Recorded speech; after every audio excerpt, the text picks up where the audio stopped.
नारायणाय परिपूर्ण गुणार्णवाय विश्वोदय स्थितिलयोन्नियतिप्रदाय ज्ञानप्रदाय विबुधासुर सौख्य दुःख सत्कारणाय वितताय नमो नमस्ते।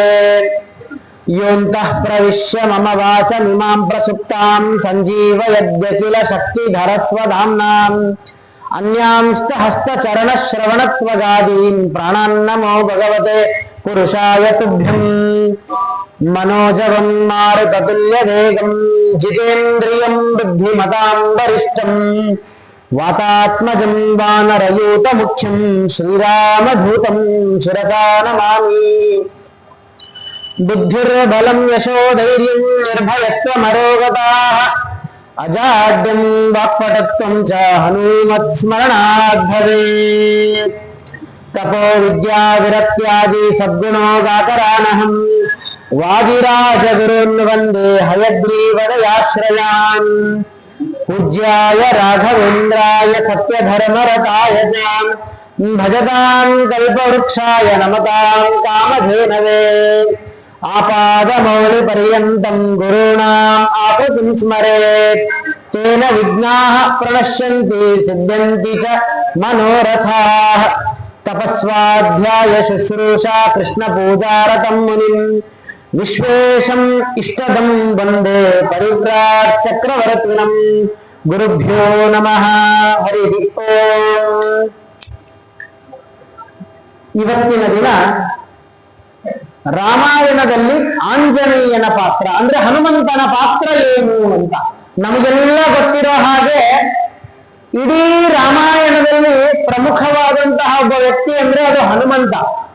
ಯಾಕೆ ಅಂದ್ರೆ ನಮಗೆ ಗೊತ್ತಿರೋದಿದ್ರೆ ರಾಮಾಯಣದಲ್ಲಿ ಒಂದು ರಾಮ ಇನ್ನೊಂದು ಹನುಮಂತ. ಈ ಎರಡು ಪಾತ್ರಗಳು ಬಹಳ ವಿಷಯಗಳನ್ನ ಜಗತ್ತಿಗೆ ಕೊಟ್ಟಿದೆ. ಅದರಲ್ಲಿ ವಿಶೇಷವಾಗಿ ಹನುಮಂತನ ಪಾತ್ರ ಜಾಸ್ತಿ ಕೊಟ್ಟಿದೆ. ಯಾಕೆ ಅಂತಂದ್ರೆ ರಾಮ ಸಾಕ್ಷಾತ್ ಪರಮಾತ್ಮ, ಅವನು ಹೇಳೋದೆಲ್ಲವೂ ಕೂಡ ಅದ್ಭುತವಾದ ಅಂಶಗಳು. ಅವನು ಹರಿ ಸರ್ವೋತ್ತಮ, ವಾಯು ಜೀವೋತ್ತಮ. ಆ ಇಬ್ಬರಿಂದಲೇನೆ ಈ ರಾಮಾಯಣ ಅನ್ನೋದು ಬಹು ಸುಂದರವಾಗಿ ವರ್ಣಿಸಲ್ಪಟ್ಟಿದೆ. ಅದರಲ್ಲಿ ಪ್ರಮುಖವಾಗಿ ಪ್ರಾಣದೇವರನ್ನ ಯಾಕೆ ಹೇಳ್ತಾರೆ ಅಂದ್ರೆ ವಾಯು ಜೀವೋತ್ತಮ ಅನ್ನೋದನ್ನ ಎಷ್ಟು ಸುಂದರವಾಗಿ ಇಲ್ಲಿ ನಿರೂಪಣೆ ಮಾಡ್ತಾರೆ ಅಂತಂದ್ರೆ ಹೇಳ್ಬೇಕಾದ್ರೆ ನಾವು ಶ್ಲೋಕ ಹೇಳ್ತೀವಿ. ಬುದ್ಧಿ ಬಲಂ ಯಶಃ ಧೈರ್ಯಂ ನಿರ್ಭಯತ್ವಂ ಅರೋಗತ ಅಜಾಡ್ಯಂ ವಾಕ್ಪಟುತ್ವಂ. ಇವಿಷ್ಟೆಲ್ಲವೂ ಕೂಡ ನಮಗೆ ಎದರಿಂದ ಬರುತ್ತೆ ಅಂದ್ರೆ ಹನುಮತ್ ಸ್ಮರಣಾತ್ ಭವೆ. ಎಲ್ಲರನ್ನ ತಪಸ್ಸು ಮಾಡಿ ಪಡೆಯುವಂದ್ರೆ ಹನುಮಂತನ ಹೆಸರು ಹೇಳಿದ್ರೆ ಸಾಕು ಇಷ್ಟೆಲ್ಲ ಬರುತ್ತಂತೆ. ಬುದ್ಧಿ ಜ್ಞಾನ, ಯಾಕೆ ಅಂದ್ರೆ ಜ್ಞಾನದಲ್ಲಿ ಬಹಳ ಉನ್ನತ ಸ್ಥಾನದಲ್ಲಿರುವವರು ಪ್ರಾಣದೇವರು.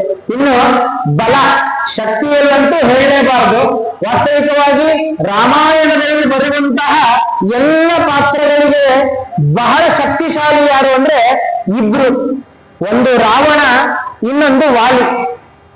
ಇದನ್ನ ಹೇಳ್ಬೇಕಾದ್ರೆ ಎಷ್ಟು ಸುಂದರವಾಗಿ ವರ್ಣನೆ ಮಾಡ್ತಾರೆ ಅಂತಂದ್ರೆ ಬನ್ನಂಜೆ ಗೋವಿಂದಾಚಾರ್ಯ ಒಂದ್ ಕಡೆ ಹೇಳ್ತಾರೆ ಏನಂದ್ರೆ ಬಹಳ ಶಕ್ತಿಶಾಲಿ ಆಗಿರುವಂಥವರು ವಾಲಿ ಮತ್ತೆ ರಾವಣ. ಆದರೆ ಈ ವಾಲಿ ಮತ್ತು ರಾವಣ ಇದಾರಲ್ವಾ, ಇವರಿಬ್ಬರೂ ಸೇರಿದರೂ ಕೂಡ ಹನುಮಂತನ 1% ಅಲ್ಲ, ಅಂದ್ರೆ 1% ಕೂಡ ಅಲ್ಲಂತೆ. ಅಂದ್ರೆ ಹನುಮಂತನ ಪರಾಕ್ರಮ ಎಷ್ಟಿರ್ಬೇಕು ಯೋಚನೆ ಮಾಡ್ರಿ. ಬುದ್ಧಿ ಬಲಂ ಯಶಃ. ಇನ್ನು ಪ್ರಾಣದೇವರನ್ನ ನೆನೆಸ್ತಾ ಇದ್ರೆ ಯಶಸ್ಸು ಹಾಗೇ ಸಿಗುತ್ತಲ್ಲ. ನಮ್ಮ ಜೀವನದಲ್ಲಿ ಯಶಸ್ಸು ಅನ್ನೋದು ಹಾಗೇ ಸಿಗ್ತಾ ಇರುತ್ತೆ.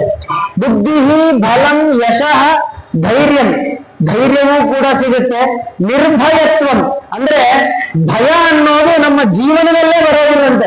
ಯಾವುದಾದ್ರೂ ಸಣ್ಣ ಪುಟ್ಟ ವಿಷಯಗಳಾಗಬೇಕಾದ್ರೆ ನಮಗೆ ಜೀವನದಲ್ಲಿ ಭಯವನ್ನ ಶುರು ಮಾಡುತ್ತೆ. ಅಯ್ಯೋ, ಯಾವುದೋ ವಿದ್ಯಾರ್ಥಿ ಆಗಿದ್ರೆ ನಾಳೆ ಪರೀಕ್ಷೆ ಇದೆ, ಹೆಂಗಪ್ಪ ನನ್ನ ಪರಿಸ್ಥಿತಿ ಅಂತ. ಅದೇ ಪ್ರಾಣದೇವರನ್ನ ನೆನೆಸಿದ್ರೆ ಭಯ ಅನ್ನೋದು ಹೋಗ್ಬಿಡುತ್ತಂತೆ. ನಿರ್ಭಯತ್ವಂ ಅಷ್ಟೇ ಅಲ್ಲ, ಅರೋಗತ ಅಂದ್ರೆ ರೋಗ ಅನ್ನೋದು ನಮ್ಮ ಹತ್ತಿರನೂ ಕೂಡ ಸುಳಿಯೋದಿಲ್ಲ. ಅಜಾಡ್ಯಂ, ಅಜಾಡ್ಯ ಅಂತಂದ್ರೆ ಈ ದೊಡ್ಡ ರೋಗಗಳ, ಜಾಡ್ಯ ಅಂದ್ರೆ ದೊಡ್ಡ ದೊಡ್ಡ ರೋಗಗಳು.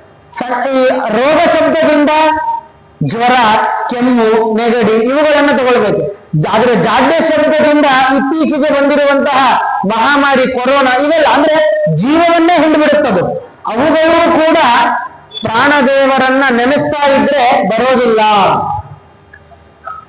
ವಾಕ್ಪಟುತ್ವ, ಇಷ್ಟೆಲ್ಲದರ ಜೊತೆಗೆ ವಿಶೇಷವಾಗಿ ಬರೋದು ವಾಕ್ಪಟುತ್ವ. ಏನಪ್ಪಾ ವಾಕ್ಪಟುತ್ವ ಅಂದ್ರೆ ಮಾತನಾಡುವ ಧೈರ್ಯ ಅನ್ನೋದು ತುಂಬಾ ಸುಂದರವಾಗಿ ಬರುತ್ತೆ. ಅಲ್ಲಿ ಅಜಾಡ್ಯ ಅಂತ ಹಿಂದೆ ಒಂದು ಶಬ್ದ ಬಳಸಿದ್ರು. ಯಾವ ರೋಗಗಳೂ ಕೂಡ ಬರೋದಿಲ್ಲ ಪ್ರಾಣದೇವರನ್ನ ನೆನೆಸಿದ್ರೆ. ಯಾವ ರೋಗಗಳು ಕೂಡ ನಮ್ಮ ಹತ್ತಿರ ಸುಳಿಯೋದಿಲ್ಲ. ಅದೇನು ಅಂತ ಮುಂದೆ ಒಂದು ಉದಾಹರಣೆ ಸಹಿತವಾಗಿ ಕೊಡ್ತಾರೆ. ಅಲ್ಲಿ ಬಂದಾಗ ನಾನು ಹೇಳ್ತೀನಿ. ಈ ರಾಮಾಯಣ ಆರಂಭ ಆಗೋದು, ರಾಮಾಯಣದಲ್ಲಿ ಹನುಮಂತನ ಪಾತ್ರ ಆರಂಭ ಆಗೋದು ಕಿಷ್ಕಿಂಧಾಕಾಂಡದಿಂದ. ಯಾವಾಗ ರಾಮದೇವರು ಪಂಪಾ ನದಿ ಹತ್ತಿರ ಬರ್ತಾರೋ, ಆ ನದಿ ಹತ್ತಿರ ಬಂದಾಗ ಅದು ಪ್ರಾಣದೇವರ ಅಂದ್ರೆ ಸಾಕ್ಷಾತ್ ವಾಯುದೇವರ ಅಲ್ಲಿಂದ ಒಂದು ಕಥೆ ಪ್ರಾರಂಭ ಆಗುತ್ತೆ. ಅದಕ್ಕಿಂತ ಮುಂಚೆ ಎಲ್ಲ ಕಪಿಗಳು ಕೂಡ ವಾಲಿಗೆ ಭಯಪಟ್ಟು ಓಡ್ ಹೋದಾಗ ಆ ವಾಲಿಯಿಂದ ಹೆದರಿ ಅಂದ್ರೆ ಪರ್ವತದಿಂದ ಪರ್ವತಕ್ಕೆ ಹಾರಿ ಹೋಗ್ತಾ ತುಂಬಾ ದೇಹಕ್ಕೆ ತೊಂದರೆಯಾಗಿ ಎಲ್ಲರೂ ಕೂಡ ಮೂರ್ಛೆಗೊಳಗಾಗ್ತಾರೆ. ಅಂಥವರನ್ನ ರಕ್ಷಿಸಲಿಕ್ಕೆ ಪ್ರಾಣದೇವರು ಸಂಜೀವಿನಿಯನ್ನೇ ತರ್ತಾರೆ. ಮುಂದೆ ಲಕ್ಷ್ಮಣನಿಗೂ ತರ್ತಾರೆ. ಈಗ ಕಪಿಗಳಿಗೆಲ್ಲರಿಗೂ ಕೂಡ ತರ್ತಾರೆ. ಇಲ್ಲಿ ಇನ್ನೊಂದು ವಿಶೇಷವನ್ನ ಹೇಳ್ತಾರೆ. ಏನಂದ್ರೆ ಆ ಸಂಜೀವಿನಿ ಪರ್ವತವನ್ನ ತರಬೇಕಾದ್ರೆ ಅನಾಯಾಸವಾಗಿ ತರ್ತಾರೆ ಪ್ರಾಣದೇವರು. ಅನಾಯಾಸವಾಗಿ ಆ ಇಡೀ ಸಂಜೀವಿನಿ ಪರ್ವತವನ್ನೇ ಏನೂ ಕೂಡ ನಾವು ಒಂದು ಕೈಯಲ್ಲಿ ಕವರ್ ಹಿಡ್ಕೊಂಡು ಹೋದ್ರೆ ಎಷ್ಟು ಅನಾಯಾಸವಾಗಿ ಹೋಯ್ತು, ಅಷ್ಟು ಅನಾಯಾಸವಾಗಿ ಪರ್ವತವನ್ನೇ, ಸಂಜೀವಿನಿ ಪರ್ವತವನ್ನೇ ತಗೊಂಡು ಬರ್ತಾರೆ ಪ್ರಾಣದೇವರು. ಜೊತೆಗೆ ಅಷ್ಟು ಭಾರವಾಗಿರುವಂತಹ ಪರ್ವತವನ್ನ ಸುಲಭವಾಗಿ ತರೋರಿಗೆ ಒಂದು ಹೂತವನ್ನು ಆದ್ರೆ ಹೆಂಗಾಗುತ್ತೆ, ಆರಾಮಾಗಿ ತರ್ತಾರೆ. ಆದ್ರೆ ಈ ವಿಚಾರದಲ್ಲಿ ಪ್ರಾಣದೇವರು ಸ್ವಲ್ಪ ಉಲ್ಟಾ. ಪರ್ವತವನ್ನ ಆರಾಮಾಗಿ ತಗೊಂಡ್ಬರ್ತಾರೆ. ದೇವರ ಪೂಜೆ ಹೂ ಬೇಕು ಅಂದ್ರೆ ಬಹಳ ಕಷ್ಟಪಟ್ಟು ತರ್ತಾರೆ. ಯಾಕೆ ಅಂತಂದ್ರೆ ವಾಯುದೇವರು ಗಾಳಿಯಲ್ಲಿ ಇದನ್ ಮಾಡೋರು. ಅಂದ್ರೆ ಪರಮಾತ್ಮನ ಪೂಜೆಗೆ ನನ್ನ ಮೂಗಿನ ವಾಸನೆಯೂ ಕೂಡ ಬಡಿಬಾರದು ಅಂತ ಹೇಳಿ ಅದನ್ನ ಮಧ್ವಿಜಯದಲ್ಲಿ ಎಷ್ಟು ಸುಂದರವಾಗಿ ವರ್ಣನೆ ಮಾಡ್ತಾರೆ. ಅಂದ್ರೆ ನಾರಾಯಣ ಪಂಡಿತಾಚಾರ್ಯರು ರಾಮಾರ್ಚನೆಯೋ ನಯತ ಪ್ರಸೂನಂ ದ್ವಾಭ್ಯಾಂ ಕರಾಭ್ಯಾಂ ಅಭವತ್ ಪ್ರಯತ್ನ ಏಕೇನ ದೋಷ್ಣ ನಯತೋಗಿರೀಂದ್ರಂ ಸಂಜೀವನಾದ್ಯ ಶ್ರಯವಸ್ಯ ನಾಭೂತ್. ಅಂದ್ರೆ ಸಂಜೀವಿನಿ ಪರ್ವತವನ್ನ ಒಂದೇ ಕೈಯಲ್ಲಿ ತಂದವನಿಗೆ ಒಂದು ಸಣ್ಣ ಹೂವು ಎರಡೂ ಕೈಯಿಂದ ತರ್ಲಿಕ್ಕೆ ಕಷ್ಟ ಆಗ್ಬಿಡುತ್ತಂತೆ. ಯಾಕೆ? ರಾಮನ ಪಾದಕ್ಕೆ ಅದು ಹೋಗ್ಬೇಕು. ರಾಮನ ಪಾದಕ್ಕೆ ಹೋಗ್ಬೇಕು ಅಂದ್ರೆ ನನ್ನ ಮೂಗಿನ ಆ ಗಾಳಿ ಅನ್ನೋದು ಅದಕ್ಕೆ ಬಡಿಬಾರ್ದು ಅನ್ನೋ ಒಂದು ವಿಷಯ ಗೊತ್ತಾಗುತ್ತೆ. ಅಂದ್ರೆ ಅವರಿಗೆ ಶಕ್ತಿ ಇದೆ ಅನ್ನೋದು ಗೊತ್ತಾಗುತ್ತೆ. ಪರಮಾತ್ಮನಲ್ಲಿ ಭಕ್ತಿ ಇದೆ ಅನ್ನೋದು ಕೂಡ ಅಷ್ಟೇ ಸುಲಭವಾಗಿ ಗೊತ್ತಾಗುತ್ತೆ. ಇನ್ನು ಆ ಪರಮಾತ್ಮನ ಶಕ್ತಿ, ಭಕ್ತಿ ಇವುಗಳನ್ನೆಲ್ಲ ವರ್ಣನೆ ಮಾಡಿದ್ರೆ ತುಂಬಾ ವಿಷಯಗಳನ್ನ ಹೇಳ್ತಾ ಹೋದ್ರೆ ತುಂಬಾ ಆಗುತ್ತೆ. ಇನ್ನು ಪ್ರಮುಖವಾಗಿ ಕಿಷ್ಕಿಂಧಾಕಾಂಡ ಆರಂಭ ಆಗಬೇಕಾದ್ರೆ ಪಂಪಾ ನದಿಯ ಹತ್ತಿರ ರಾಮ ಮತ್ತು ಲಕ್ಷ್ಮಣ ಇಬ್ಬರೂ ಬರ್ತಾರೆ. ದೂರದಲ್ಲಿ ಸುಗ್ರೀವ ನೋಡ್ತಾನೆ. ಋಷ್ಯಮುಖ ಪರ್ವತದಲ್ಲಿ ಇರ್ತಾನೆ ಸುಗ್ರೀವ. ಯಾಕೆ ಋಷ್ಯಮುಖದ ಪರ್ವತದಲ್ಲಿ ಇರ್ತಾನೆ ಅಂದ್ರೆ ವಾಲಿ ಅಲ್ಲಿ ಹೋಗಬಾರದು ಅಂತ ಅವನಿಗೆ ಶಾಪ ಇರುತ್ತೆ. ವಾಲಿಯಿಂದ ಹೆದರ್ಕೊಂಡು ಸುಗ್ರೀವ ಋಷ್ಯಮುಖ ಪರ್ವತದಲ್ಲಿ ವಾಸ ಮಾಡ್ತಾ ಇರ್ತಾನೆ. ದೂರದಲ್ಲಿ ರಾಮ ಮತ್ತು ಲಕ್ಷ್ಮಣ ಕಾಣ್ತಾರೆ. ನೋಡಿದ್ರೆ ಬಟ್ಟೆ ನಾರು ಮಡಿಯನ್ನ ಉಟ್ಕೊಂಡಿದ್ದಾರೆ. ಆದರೂ ಸುಗ್ರೀವನಿಗೆ ಭಯ. ಯಾಕೆ ಅಂತಂದ್ರೆ ಎಲ್ಲಿ ವಾಲಿ ಕಡೆಯವರಿದ್ದಾರೋ ಏನೋ ಅನ್ನೋ ಒಂದು ಬಹಳ ಭಯ ಅವನಿಗೆ. ವಾಲಿಯನ್ನ ಕಂಡ್ರೆ ಎಷ್ಟು ಭಯ ಅಂದ್ರೆ ಎಷ್ಟಾದ್ರೂ ಕೂಡ ವಾಲಿಯನ್ನ ಎದುರು ನೋಡ್ಲಿಕ್ಕೆ ಅವನು ಆಗ್ತಾನೆ ಇರಲ್ಲ ಅವನ ಕೈಯಲ್ಲಿ. ಅಷ್ಟು ವಾಲಿಯನ್ನ ಕಂಡ್ರೆ ಭಯ ಇರುತ್ತೆ ಅವನಿಗೆ. ದೂರದಲ್ಲಿ ರಾಮ ಲಕ್ಷ್ಮಣ ಇಬ್ರು ನಿಂತಿರ್ತಾರೆ. ನೋಡ್ತಾನೆ. ನೋಡ್ಬಿಟ್ಟು ಹನುಮಂತನನ್ನ ಕರೀತಾನೆ. ಹನುಮಂತನನ್ನ ಕರೆದು ಹೇಳ್ತಾನೆ, ನೋಡಪ್ಪ ಅಲ್ಲಿ ದೂರದಲ್ಲಿ ಇಬ್ರು ಯಾರೋ ನಾರು ಮಡಿಯನ್ನ ಉಟ್ಕೊಂಡು ಬಂದಿದ್ದಾರೆ. ಅವ್ರು ಯಾರು ಅಂತ ನೀನ್ ತಿಳ್ಕೋಬೇಕೀಗ. ಇದಕ್ಕೆ ಹನುಮಂತ ನೇರವಾಗಿ ಆಯ್ತು ಅಂತ ಹೇಳ್ಬಿಡ್ತಿದ್ದ. ಆದ್ರೆ ಕೇಳ್ತಾನೆ ಹನುಮಂತ, ಯಾಕೆ ಇಷ್ಟೊಂದು ಭಯ, ಯಾಕೆ ನಡುತ್ತಾ ಇದೆಯಲ್ಲ ಅಂತ ಕೇಳಿದಾಗ ವಾಲಿ ಕಡೆಯವರಾಗಿದ್ರೆ ಅಂತ ಭಯ ಶುರು ಆಗಿದೆ ಅವನಿಗೆ. ಅದಕ್ಕೆ ಹನುಮಂತ ದೇವರು ಹೇಳ್ತಾರೆ, ಇಲ್ಲ ನಾನು ಹೋಗಿ ತಿಳ್ಕೊಳ್ತೇನೆ, ನೀನೇನು ಚಿಂತೆ ಮಾಡಬೇಡ ಅಂತ ಹೇಳ್ತಾರೆ. ಆಗ ಸುಗ್ರೀವ ಆಯ್ತು ಅಂತ ಹೇಳ್ಬೇಕು. ಆದ್ರೂ ಸುಗ್ರೀವನಿಗೆ ಒಂದು ತಲೆಯಲ್ಲಿ ಹೇಳ್ತಾರೆ, ನೋಡು ನೀನು ಹೋಗಿ ಕೇಳಬೇಕಾದ್ರೆ ಗೊತ್ತಾಗಬಾರ್ದು ಅವನಿಗೆ ನೀನ್ ಸುಗ್ರೀವನ್ ಕಡೆಯವನು ಅಂತ. ನೀನೇನ್ ಮಾಡು, ಈ ಕಪಿಯ ವೇಷದಲ್ಲಿ ಅವನ ಹತ್ರ ಹೋಗ್ಬೇಡ. ಯಾಕೆಂದ್ರೆ ಒಂದು ವೇಳೆ ವಾಲಿ ಕಡೆಯವರಾಗಿದ್ರೆ ಯಾರಾದ್ರೂ ಹೋಗಿ ನೀವೇನಾದ್ರೂ ವಾಲಿ ಕಡೆಯವರ ಅಂತ ಹೇಳಿದ್ರೆ ಒಪ್ಕೊಂಡ್ಬಿಡ್ತಾರ? ಒಪ್ಕೊಳ್ಳಲ್ಲ. ಅದಕ್ಕೋಸ್ಕರ ನೀನು ಹೆಂಗ್ ಹೋಗ್ಬೇಕು ಅಂದ್ರೆ ನಿನ್ನ ವೇಷಭೂಷಣಗಳು ವ್ಯತ್ಯಾಸ ಆಗಿ ಅಲ್ಲಿ ಹೋಗಿ ಕೇಳಬೇಕು. ಕೇಳಬೇಕಾದ್ರೆ ನಿನ್ನ ಮನಸ್ಸಿನಲ್ಲಿ ಯಾವುದೇ ರೀತಿಯಾದಂತಹ ಗೊಂದಲಗಳಿರಬಾರ್ದು. ಅಂದ್ರೆ ಅವರಿಗೆ ಒಂದೂ ಕೂಡ ಆಲೋಚನೆ ಬರಬಾರ್ದು, ಇವನಿಗೆ ಏನೋ ಗೊತ್ತಾಗಿದೆ ಅನ್ನೋ ಒಂದು ಅಂಶನೂ ಕೂಡ ಗೊತ್ತಾಗಬಾರ್ದು. ಆ ರೀತಿಯಾಗಿ ಹೋಗಿ ನೀನು ಹೇಳಬೇಕು ಅಂತ ಹೇಳಿದಾಗ ಆಯ್ತು ಅಂತ ಪ್ರಾಣದೇವರು ಹೇಳ್ತಾರೆ. ಹನುಮಂತ ಹೇಳಿ ಹೊರಡ್ತಾನೆ. ಹನುಮಂತ ನೇರವಾಗಿ ರಾಮ ಲಕ್ಷ್ಮಣ ಹತ್ತಿರ ಹೋಗ್ತಾನೆ. ಹೋಗ್ಬೇಕಾದ್ರೆ ಕಪಿ ವೇಷದಲ್ಲಿ ಹೋಗ್ತಾನೆ. ಹೋಗ್ಬೇಕಾದ್ರೆ ಅಲ್ಲಿಂದ ಸುಗ್ರೀವನಿಂದ ಹೋಗ್ಬೇಕಾದ್ರೆ ವೇಷ ಬದಲಾಗಿರುತ್ತೆ. ಆದ್ರೆ ರಾಮ ಮತ್ತು ಲಕ್ಷ್ಮಣ ಎದುರಿಗೆ ಬಂದ ತಕ್ಷಣ ಕಪಿಯ ವೇಷವನ್ನ ಧಾರಣೆ ಮಾಡ್ತಾರೆ. ವಿನೇತವಂ ಉಪಾಗಮ್ಯ ರಾಘವೋ ಪ್ರಣಿಪತ್ಯ, ಅಂದ್ರೆ ರಾಘವನನ್ನ ನಮಸ್ಕಾರ ಮಾಡ್ತಾನೆ. ಯಾವ ರೀತಿಯಾಗಿ? ವಿನೇತವ ಉಪಾಗಮ್ಯ, ಸಾಷ್ಟಾಂಗದಿಂದ ನಮಸ್ಕಾರ ಮಾಡಿ ಹೇಳ್ತಾನೆ. ಹನುಮಂತ ಎಲ್ಲ ಸತ್ಯವನ್ನ ಹೇಳ್ತಾನಂತೆ. ನೋಡು, ಅಲ್ಲಿ ದೂರದಿಂದ ನನ್ನನ್ನ ಈ ತರ ಸುಗ್ರೀವ ಅಂತ ನಮ್ಮ ರಾಜ ಅವನು ಕಳಿಸಿದ್ದಾನೆ. ಅವನಿಗೆ ನೀನೆಲ್ಲೋ ವಾಲಿ ಕಡೆಯವರು ಅಂತ ಭಯ ಆಗ್ತಾ ಇದೆ. ನೀವು ಯಾರು ಅಂತ ನಮಗೆ ತಿಳಿಸ್ಬೇಕು.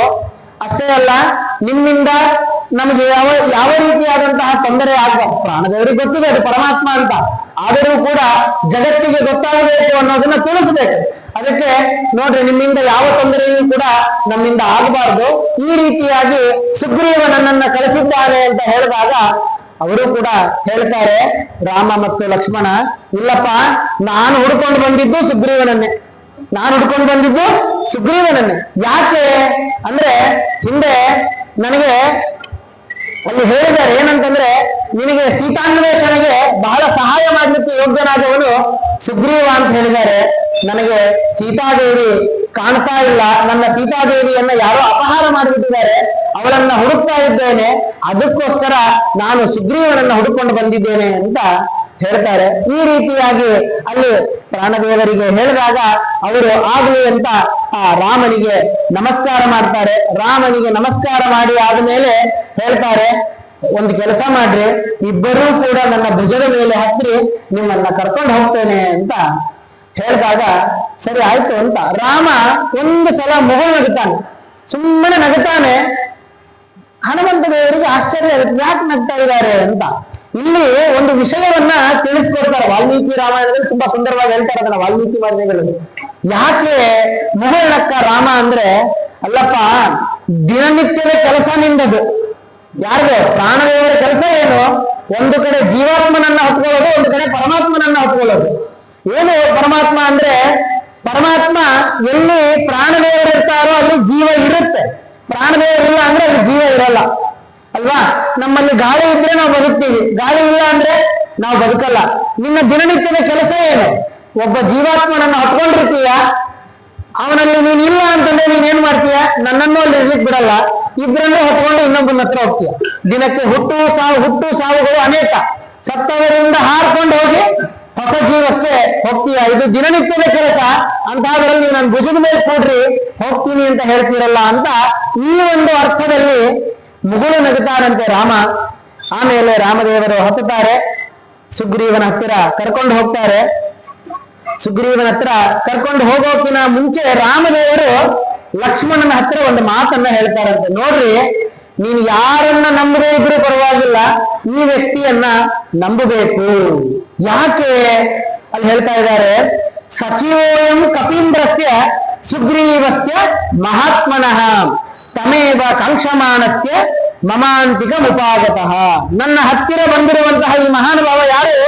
ಸಚಿವೋಯಂ ಕಪೀಂದ್ರಸ್ಯ, ಕಪೀಂದ್ರನ ಮಂತ್ರಿ. ಕಪೀಂದ್ರ ಅಂದ್ರೆ ಸುಗ್ರೀವ, ಸುಗ್ರೀವನಿಗೆ ಮಂತ್ರಿಯವನು, ಆ ಮಹಾತ್ಮನಾಗಿರುವಂತಹ ಸುಗ್ರೀವನ ಮಂತ್ರಿಯವನು.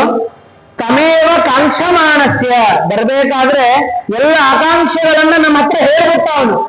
ಸುಗ್ರೀವ ಏನ್ ಹೇಳ್ತಿದ್ದ, ಯಾವುದನ್ನು ಹೇಳಬಾರ್ದು ಅಂತ ಹೇಳಿದ್ದ. ಆದ್ರೆ ಬಂದು ಎಲ್ಲ ಸತ್ಯವನ್ನೇ ನುಡಿದು ಬಿಟ್ಟ. ಆಮೇಲೆ ನಾನೃಗ್ಗೈವ ವಿನೀತಸ್ಯ ನಾಯಕರು ವೇದಹಾರಿಣಃ ನಾಸಾಮ ವೇದ ವಿದುಷಃ ಶಕ್ಯಮೇವಂ ಪ್ರಭಾಷಿತಂ. ನೋಡ್ರಿ, ಲಕ್ಷ್ಮಣನಿಗೆ ಹೇಳ್ತಾ ಇದ್ದಾನೆ, ನೋಡು ಲಕ್ಷ್ಮಣ, ಇವನನ್ನ ಯಾಕೆ ನಂಬಬೇಕು ಅಂದ್ರೆ ಇವನು ಮಾತನಾಡುತ್ತಿರುವಂತಹ ಧಾಟಿ ಇದೆ ಅಲ್ವಾ, ಇವನಲ್ಲಿ ಒಂದು ಚೂರೂ ಭಯ ಇಲ್ಲ, ಒಂದು ಚೂರೂ ಕೂಡ ಸತ್ಯಾಸತ್ಯತೆಗಳನ್ನ ಎಷ್ಟು ಸರಿಯಾಗಿ ಮಾತಾಡಬೇಕು ಅಷ್ಟೇ ಸರಿಯಾಗಿ ಮಾತಾಡ್ತಾ ಇದ್ದಾನೆ.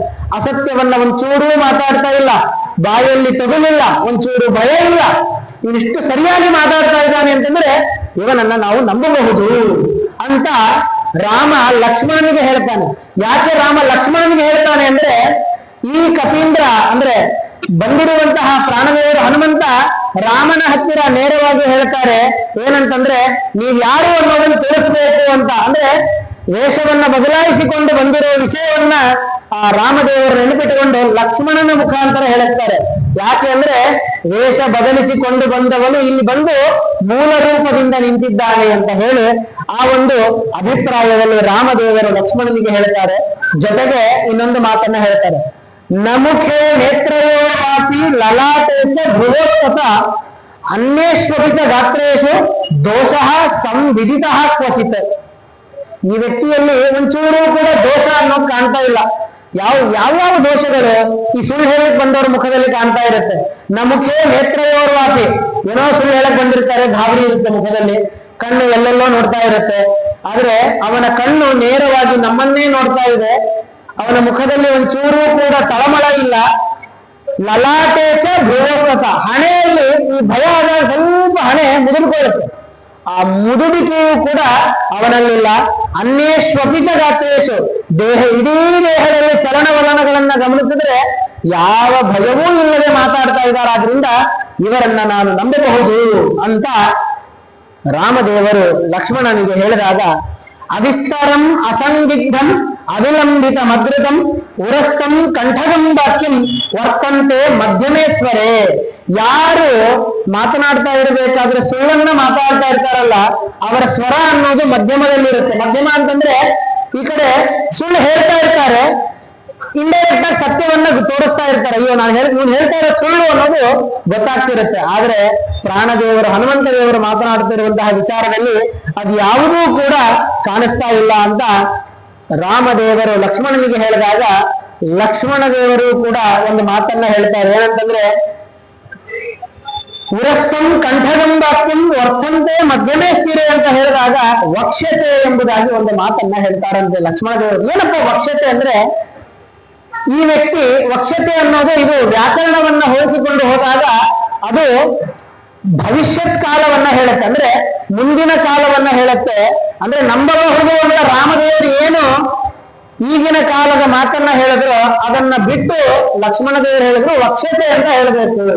ಯಾಕೆ ವಕ್ಷ್ಯತೆ ಅಂದ್ರೆ, ಇವರು ಯಾವಾಗ್ಲೂ ಸುಳ್ಳು ಹೇಳಲ್ಲ. ಈಗಲ್ಲ, ಮುಂದಿನ ಜನ್ಮ ಅಂತ ಬಂದಾಗ ಭೀಮಸೇನ ದೇವರು ಆದಾಗ್ಲೂ ಕೂಡ, ಭೀಮನ ಅವತಾರ ಆದಾಗ್ಲೂ ಸುಳ್ಳು ಹೇಳಲ್ಲ, ಆನಂದ ತೀರ್ಥಾಚಾರ್ಯರಾದಾಗಲೂ ಕೂಡ ಸುಳ್ಳು ಹೇಳಲ್ಲ ಅನ್ನೋ ಅಭಿಪ್ರಾಯವನ್ನ ಇಟ್ಟುಕೊಂಡು ಲಕ್ಷ್ಮಣ ದೇವರು ಹೇಳ್ತಾರೆ ಉಚ್ಯತೆ ಅಲ್ಲ ವಕ್ಷ್ಯತೆ. ಅಂದ್ರೆ ವಕ್ಷ್ಯತೆ ಅಂದ್ರೆ ಭವಿಷ್ಯತ್ ಕಾಲವನ್ನ, ವ್ಯಾಕರಣದಲ್ಲಿ ಭವಿಷ್ಯತ್ ಕಾಲವನ್ನ ತಿಳಿಸುವಂತಹ ವಾಕ್ಯ.